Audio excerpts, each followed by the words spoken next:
This was a very disturbing episode, and I think we all expected it probably would be, given the fact that we have an immortal fighting in a tournament that was going to be to the death. Unless you didn't watch the preview, then maybe this was kind of a shockingly disturbing episode, but it was bad enough seeing our boy get impaled and stabbed and all these other horrifying things. It was another when they just kind of casually dropped the ball that Best Girl, I guess, is dead if Fushi can transform into her.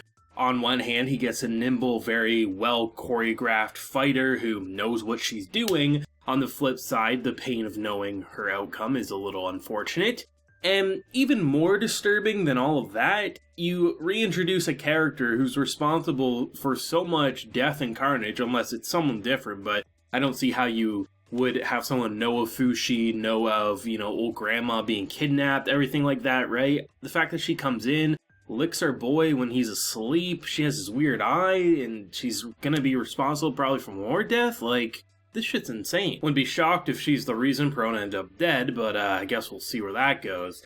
This episode I love how Fushi is responding to things now, because when we rewind and look at past arcs and how he dealt with death and things that probably should disturb him but didn't, he was usually very neutral, or in the case of the previous arc, Gugu was kind of like his mentor and his idol, the person that he followed. And now that he's responsible for doing everything by himself, he has to try to navigate the world, but really, he's just a child. You can see it from how he interacts and the little knowledge he has. He feels like an 8-year-old boy, but is basically tasked with the end of the world that probably will happen unless you defeat these creatures that keep on stealing his memories. And where do you go from here? I mean, he doesn't have his bear, he doesn't have March, he's kind of shit out of luck. Can't even get a damn bird because the birds are too agile, so he can't shoot them down. And the best he gets is a damn blind mole that, while it's good to be able to dig through the ground, it's unfortunate that you can't see shit.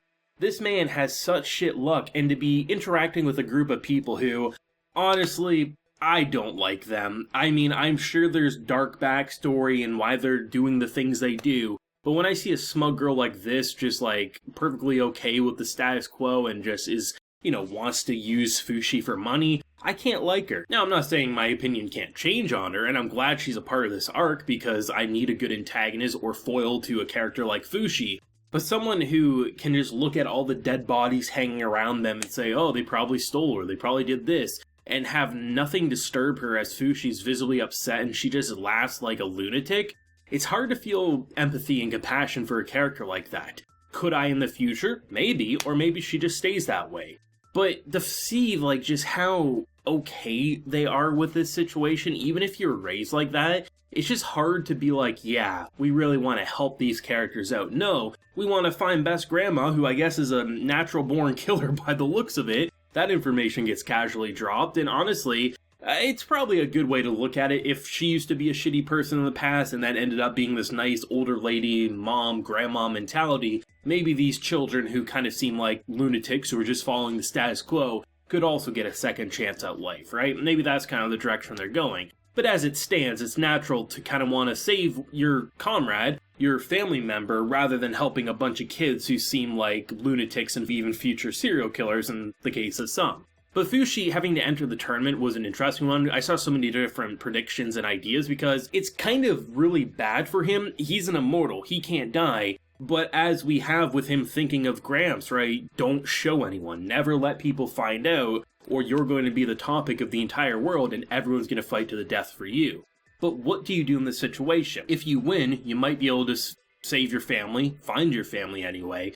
If you lose, well then, what are you going to do? Pretend you're dead for how long once people see you wandering the streets? What then? So the fact that he decided to do something on his own accord, he said, I understand what I was taught, but I have to change my opinion given the circumstances. And, I mean, the first victory, I thought at first he, threw the round, but I'm willing to believe that dude was honestly just hungover. The second round, that's where things got interesting. I mean, he's pretty much, doing probably the best thing he could. He's attaching all these different weapons that he was stabbed and attacked with to make it so he can't be killed. And whether it's a Gugu's fire to just the wolf, everything, this guy was just a lunatic and seemingly a horny lunatic, because once he transformed into Best Girl, he completely changed from like a cannibal look to like a very old perverted look. And Fushi, I'm just like, goddamn Fushi, you probably should have killed this character. Like, I understand you don't want to kill, but like there's some characters you probably do want to put down, and that was definitely one of them. I think the conversation with the maker there was pretty interesting. I'm sure a lot of people will get fumed by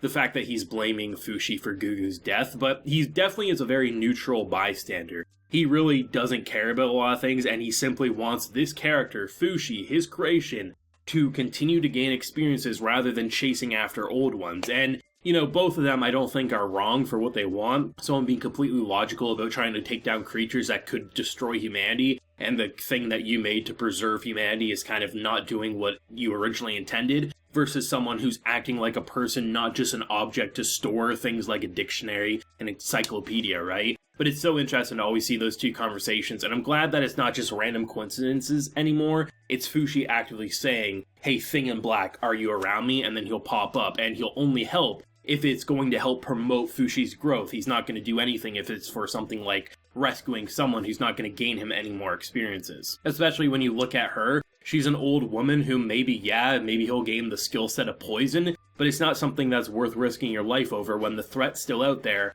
And based on the preview, the threat's going to be coming back in a ferocious form. For some reason, I actually thought we were at episode 16 of 2 Year Eternity, and I was getting really sad because I was like, damn, this arc's actually going to last quite a while. But the fact that we're at episode 14, 20 episodes confirmed for season 1, I could see 15 and 16 wrapping up this arc, and then the next 4 episodes hopefully opening and concluding the following arc. Now, I don't read the source material, so as far as I know, the next arc could be like longer than any arc we've experienced. I'm just hoping for the sake that they made an oddball episode count, because episode, 20 episodes, it's not the weirdest thing ever, but generally when you get a 2-core, 22 to 24, maybe even 25 is usually the norm.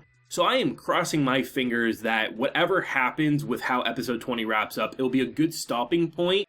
Obviously, won't conclude the story, but good enough that it will conclude an arc rather than start one and leave it unfinished. And if they do, hopefully there's a good stopping point. I can't remember, but I believe I've had people tell me that episode 20 should be a solid stopping point as we hopefully wait for season 2, but I guess we're gonna have to wait and see, right? Without a doubt, this was one of my more anticipated 2 Year Eternity episodes. The preview had me incredibly excited. Next week's preview also looks very, very intriguing and brutal, and with familiar faces popping up in the form of new Fushi forms, it's heartbreaking, it's sad, it's disturbing, and goddamn, that scene with the eye was just nightmare fuel in itself. Let me know your thoughts on this week's 2 Year Eternity episode. Where do you think it's going to go, and where do you hope it's going to go? Because generally, those are two very different things. You think one thing's going to happen, and you really are hoping another. Let me know down below, drop a like to help promote the video, and subscribe if you're new around here. So, till next time, everyone, please take care and have a good one.